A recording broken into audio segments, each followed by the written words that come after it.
ప్రకాశం జిల్లాలో పొగాకు రైతులు రోడ్డెక్కారు. కొన్ని రోజులుగా గిట్టుబాటు ధర లేక పొగాకు రైతులు తీవ్ర ఇబ్బందులు పడుతున్నారు. గిట్టుబాటు ధర డిమాండ్ చేస్తూ ఇవాళ కందుకూరు, పొదిలి, ఒంగోలు వేలం కేంద్రాల్లో రైతులు రోడ్డెక్కి ఆందోళన చేశారు. వేలం కేంద్రానికి వచ్చిన పొగాకు బేళ్లలో 30% కూడా కొనుగోలు చేయట్లేదని రైతాంగం ఆరోపిస్తోంది. కందుకూరు వేల కేంద్రం వద్ద వైఎస్ఆర్సీపీ ఇన్ఛార్జ్ బుర్రా మధుసూదన్ యాదవ్ వేలం కేంద్రాన్ని సందర్శించారు. పొగాకు రైతుల సమస్యలు తెలుసుకునేందుకు వెళ్లిన బుర్రా మధుసూదన్ యాదవ్ బృందాన్ని పోలీసులు అడ్డుకున్నారు. దీంతో కొద్దిసేపు ఉద్రిక్త వాతావరణం నెలకొంది.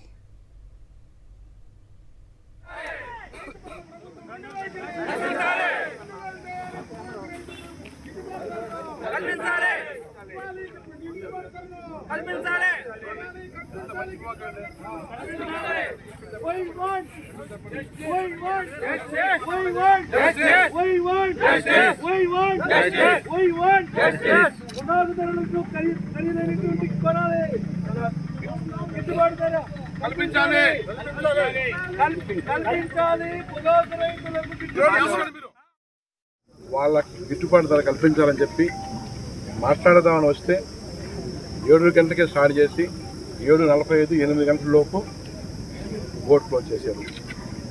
ఇదేమన్నా నేను అడుగుతుంటే తెలుగుదేశం పార్టీ వాడు ఒకరిద్దరు వచ్చేసేసి పెద్దగా మాట్లాడుతున్నారు. బోర్డు వాళ్ళని మాట్లాడితే ఆయన చెప్తారు ఎండ ఎక్కువగా ఉంది, అందుకని ఎర్లీగా పెట్టేశాం. రోజు ఎందుకు పెడతలేదంటే నవ్వుతున్నారు. ఒకటే మేము అడుగుతున్నాం, తెలుగుదేశం పార్టీ అధికారంలోకి వచ్చిన తర్వాత ఈ 2 సంవత్సరాల కాలంలో ఇది 2వ వచ్చాను రైతులు న్యాయం చేయండి అని చెప్పేసి. పోయిన సంవత్సరం కూడా గట్టిగా మాట్లాడాం, రైతుల పక్షాన గొంతు తిప్పితే అరాకొర రెట్లేసేసి ఆ సంవత్సరం మామ అనిపించారు.